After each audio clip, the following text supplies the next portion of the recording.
Hey guys, and welcome back to my channel. So we are here with another mukbang. So today we have something a little bit different. I made these. I don't know if they're gonna be good or not. We'll see. But it's kind of hard to tell. But I made like these spam and rice like spring roll things, or spam, rice, and then also some cilantro in there.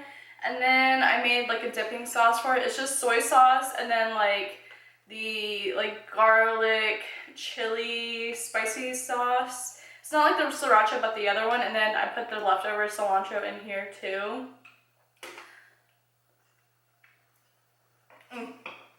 That's good. Okay, and I have some spicy ketchup just because I like to dip like my normal spam like by itself into ketchup. And then some leftover rice that I didn't put into these spring rolls.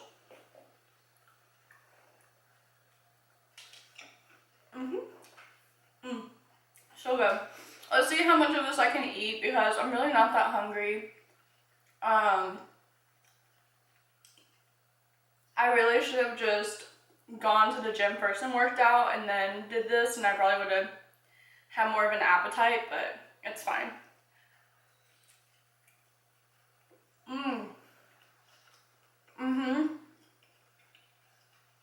This is good.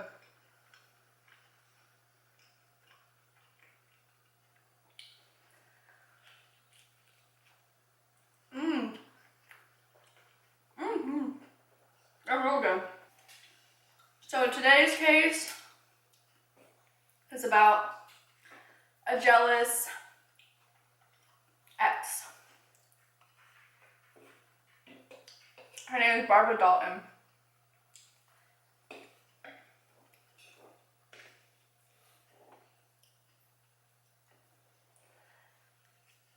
This took place on May 23rd, 2002. So it all starts as a normal day. It's around like 2 or 3 in the afternoon, maybe even 4 o'clock. But this kid, Wesley Sanders, he gets home from school, he gets off the bus, and he's walking up to his house. And he sees that there's this woman kind of like standing like in front of his, like in his yard, kind of like near the bushes kind of. And he's like, okay, maybe it's my mom's friend. So he goes up to her and she's like, oh, hi, like, is your mom home? And he was like, no, she's not yet. And then she's like, well, will you wait with me until she gets home? And he's like, okay. And at this time he's 10, so I guess he doesn't really know, like, because I would be like, stranger danger. I'd be like, no, you can wait outside. I'm gonna go inside and lock the door. So they go and wait outside, like kind of like in the backyardish. A few minutes later, Donna Sanders drives up in her Ford F-150. I think it's the truck that she drives. And then they all go inside. The kid goes up to his room, and the two women are discussing things. A few minutes later, Wesley is called downstairs. She's like, come on, let's go. So they all three get into Donna Sanders' car. They're driving down the road, and they kind of pull off on this one street. They all get out. Wesley's confused. But then he notices that his mom is a little distraught, and he notices that Barbara Dalton has a gun in her hand. So by now, Wesley's scared. And Miss Sanders goes, please don't shoot me in front of my kid. And then Dalton's like, okay, fine. I'm just gonna call them by their last names. So Miss Dalton was like, okay, whatever, fine. She's like, let's all get back into the car. So they all get back in the car, but instead of, I don't know if, I can't remember if Miss Sanders was driving her truck originally on that road or not, but by now, Dalton is driving the truck now that Sanders owns. They pull up to this house.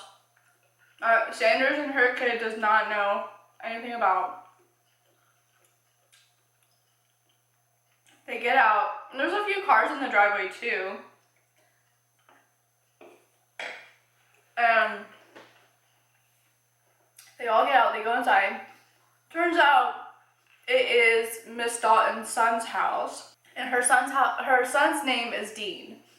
So they get there and Dean's kind of like, oh, like, what's going on, Mom? Like, hi. And she's like, you need to tell your guests to leave. So he's like, okay. So he tells his guests to leave, and they leave. He's like, what's going on? And she's like, oh, we're just here to talk. And she goes, oh, by the way, this is the woman your father is basically, like, hooking up with or, like, left me for or whatever. So we're kind of trying to, like, see, okay, like, something's going on here. So he was like, okay. They start talking for a bit. And then Dean, Miss Dalton's son, asks Sanders and Wesley, he goes, are y'all scared? And they say, yes. So then Dean, quickly thinking, tries to go and grab the car keys that, like, Dalton had driven up in. Because even he was like, why is my mom driving that truck? Like, whose truck is that? So he was already, like, feeling, like, kind of weird. Because even when she came over, too, like, he asked her, he's like, is everything okay? Like, what's going on? She's like, oh, yeah, no, it's fine. And so he reaches for the keys, and that causes a commotion. And Dalton, in return, pulls out the gun and shoots Donna Sanders straight in the head. In front of her own son, Wesley, and then also, like, in front of the shooter's son, Dean. So Dean and Wesley are both freaking out, so they get up and they run to the neighbor's house. Now, the neighbor was Dennis Volkart, and he said that he could kind of hear it when it was first happening, so he heard, like, commotion and screaming and, like, shots fired. So they're just kind of looking out the window, like, what's going on? And he sees the two kids. Well, one's a kid, one's not. Running to his house. So he lets them in, he locks the door, he grabs his gun, and he tells them, specifically Wesley too, because Wesley is 10 years old. He's like, hey, like, I promise no one's gonna hurt you. So he calls 911. So they call 911, tell them what's going on. 911's like, okay. And then Dean is like, I need to call Mark Sullivan. Now, who's Mark Sullivan, you ask? Well, he is kind of not necessarily the reason why this all happened, but he is, like, a big factor in the way Miss Dalton acted. So it turns out that Mark Sullivan and Barbara Dalton had been together for the past 14 years, but had just recently split up in the past year. So in 2001, they finally, like, broke things off. I don't know if they were ever married or not, and I don't know if Dean, and then she also has another son too, I don't know if they were ever kids from Mark or from another marriage or what. I couldn't really tell. So he's like, I need to call Mark because my mom is going crazy and there's no telling what she's about to do. So, let's go to Mark's point of view now. Now, Mark is at this tanning bed. So keep in mind, back then at this time, tanning beds were the ish. Like, even like me growing up sometimes, I went to a tanning bed too, and it was like the coolest thing ever. But now, skin cancer, so don't do that. Especially me as an esthetician, I'm saying don't do that. So he's waiting at the tanning bed salon because him and Miss Sanders, his current girlfriend, have an appointment for a tanning appointment. And he's growing worried because the thing about Miss Sanders is that she is very, very punctual. She does not miss appointments, or if she does, she lets you know. It's just very out of character for her not to be here. So he's getting worried. So he leaves the tanning salon and he's like driving down the road. And as he's driving down the road, he sees his girlfriend's truck being driven, but not by his girlfriend, but by his ex-wife or ex-lover. And so he instantly like turns around and dips out. He's like, oh no, no, no, no, because he already knows that something is wrong. So then he calls 911 instantly, even though he doesn't really know what's going on, but he knows that something is wrong, that she should not be driving his girlfriend's truck. There's no reason for her to be driving his girlfriend's truck. So he calls 911. After he gets off the phone 911, he gets a call from Dean.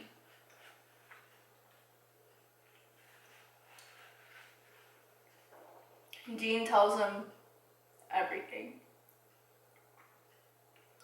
Mark is pretty devastated. He's upset. He's like, what the heck? So then, I guess either Dean like called his other brother, Wayne Dalton, or something. And so Wayne and his girlfriend, his grandma, aka like Barbara Dalton's mom, head over to, so right before they split, before Dalton and Sullivan split, they ended up getting a property together. And they have a shared property together. So they go to that property because like maybe my mom is there. So they go and she is there, but she refuses to open up the door. But the grandma's like, oh, well, I have a key to the house. So she opens up the door. They go inside and they're like, what happened? And Barbara Dalton is standing there swirling a gun around in her hand, and she goes, I did something bad and there's no way that we can talk it out now. There's no going back now. And so they're like, okay. So she's eventually arrested, I think like on the same day, because everyone was like, okay, obviously you did it, like no questions about it. Let me read off all her charges. I had to read them off because I couldn't memorize them. There was so many charges. So she was charged with first-degree murder, aggravated assault, cruelty to children, possession of a firearm, and commission of a crime. So,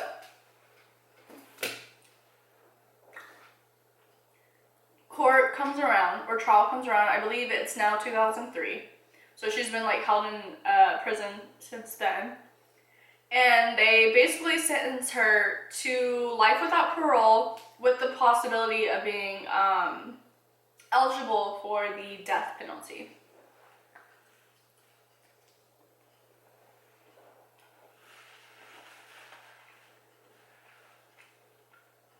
We had a grand jury. They all conclusively, I think within like 3 hours, they decided that she was guilty. Now, she tried to appeal pretty much all of her charges, which I thought was comical. And they had like a lot of rebuttal information to like be like, no girl, like you deserve to be in here. Like Sullivan everyone testified. There were like 7 or 8 different people that testified against her, including like the neighbor, like Dennis Volkart, Mark Sullivan, her ex-lover, Wesley, the kid, both of her sons, Dean and Wayne. Who else? Oh, and then one of her lawyers that her and her ex-lover shared, because like I said, remember I said that they shared a property? Well, when they got divorced or separated or whatever, she was like, she filed a lawsuit against him because he wanted to keep the property, and she did not, or something along those lines. So she filed this lawsuit, or he filed a lawsuit against her. And so then she showed up to his mom's house, I believe, or something like that, but his parents were out of town, like in Florida. And then Miss Sanders and her son had just recently left the house within like a few hours before she showed up. So I guess that's good, because had they all been there, like especially Miss Sanders, I think the murder probably would have happened sooner. But she shows up and she's like, I want you to drop the lawsuit and I want that property or something like that. And he was like, well, no, I'm not going to. And she like pulls a gun on him. According to him, this is what he testifies in court. And she says, well, come on, let's go to our lawyer's place right now. And so he unwillingly drives them to where their lawyer is. And the lawyer's like, okay, well, that's not that easy. We can't just do that. So she grew like super agitated about it and was like, whatever, you know, whatever, I don't care anymore. So like, okay, fine. She claims that she never pulled the gun out on him and that, yes, she was in possession. Oh, that's who else testified. She was in possession of a gun, but it was of her current boyfriend at the time, and that he was extremely okay with her having his gun and that she didn't have to ask to have permission to have his gun. And Mark Sullivan's like, well, no, you crazy lady, you pulled the gun out on me. She's like, no, I had it in my purse. I never pointed it at you. And he's like, okay, you're psycho, but whatever. And so also that was the other person who testified was her, at the time of the murder, it was her ex-boyfriend, but his name was Joe Waters. And he also testified against Barbara Dalton too, because he was like, yeah, she's crazy. I'm pretty sure she's the one who stole my gun, and I did not give her permission to have possession of it. No one is allowed to have possession of my guns. I'm not okay with that. So I don't know why she ever said that. And I reported it missing, and I still have never found those guns, that gun in that hole, because he was missing a gun and a holster, a .38 caliber and a holster to hold it. So that was, you know, her appeal of that she wasn't, you know, intentionally trying to kill anyone was not upheld in court. Another appeal that she said was the one with like the child endangerment charge or whatnot, because they charged her with that because she did technically kidnap Miss Sanders' son Wesley, and he was evaluated, and they said that yes, he's emotionally numb now because of the situation, because he literally watched his mom get shot in the head right next to her. Like, they were sitting on the couch next to each other and he watched it happen. So of course he's very scarred by it. And she was like, well, I didn't hold him against his will. And they were like, no, there were two different points where he asked, like, where even the mom asked, like, can we leave? And you said no, because when they first pulled over on the side of the road, first he was like, he expressed that he was scared when he said, oh, like, mom, like, what's going on? And then even she tried to ask if she could get let go, because she said, I have an appointment that I need to be at, can you please let us go? Like, I don't know, like, what you're upset about, but, like, can you please let us go? And she was like, no. So there were multiple times where she basically held that kid against his will, and she had a firearm on her with intention to harm, so that caused the, like, child endangerment charge that she had. So the court was like, no, we're still going to charge you with that. And another one that she tried to appeal was that they unlawfully searched her car when they got the search warrant. Because she was like, my car had no connections to the case, so y'all shouldn't have searched my car and used it as evidence because that's unfair. Let me just read off what they found in her car real quick. Again, this one is too long of a list to memorize. I like to take notes. So they found in her car a machete, 2 rifles, ammunition, hunting equipment, and the ankle holster that was missing from her ex-boyfriend's safe. And then on her person, they found the .38 caliber that she had also stolen from her ex-boyfriend. So the court was like, yeah, nice try, lady, but you were going to use all this stuff probably to harm her or her family, or even Mark too, because I don't think no one really knows if her intention was to hurt Mark too, but she was probably on her way to go get him next. A few other things that I forgot to mention. So on the day when she pulled that gun out on him about the whole lawyer situation, so they had to drive back home to the property because that's where her car was. So they're in the car, and the whole time Mark is like plotting. So the second they park, he runs inside, locks the doors, grabs his gun, and calls 911 and tells them like everything that just happened. Like, my ex-wife or lover just threatened me with a gun and made me drive to my lawyer's house to try to drop this lawsuit. So the cops came, arrested her. she got charged with like, I think like either like aggravated assault or something along those lines. And on that same day, her job found out and fired her. So she was probably like feeling pretty resentful towards him and like just his happiness, because it did seem like he was like thriving and she was not thriving anymore now that they were separated. Another thing too, they were kind of saying that she was like stalking them, and she was like, I didn't stalk them. She was like, I mean, sometimes I drive by the house like that Sanders lives at, that Mark was currently now living at, because they were now living together and dating. And she was like, I mean, sometimes like when I like go to dinner, like sometimes that house is on the way to the restaurant I go to. And she was like, oh, and then once I had my mom in the car and I slowed down, yeah, in front of the house, but it was just to show my mom where Mark was living now. And it was like, the mom does not need to know where he was living. There's no reason for you to slow down and stare at her house and stalk her house. So they were like, no, you're crazy. You're getting life without parole. So she is currently still locked up. She's probably in her like 60s or 70s now, I want to say. But yeah, that is the case about Barbara Dalton and how she's crazy. And I hope you guys enjoyed. I'm going to take a few more bites and then probably put this in like containers. I was not really that hungry at all, but I really wanted to film this video because I'm off this whole week. So I've been trying to like film as much as possible. But this was so good though, like, oh my gosh.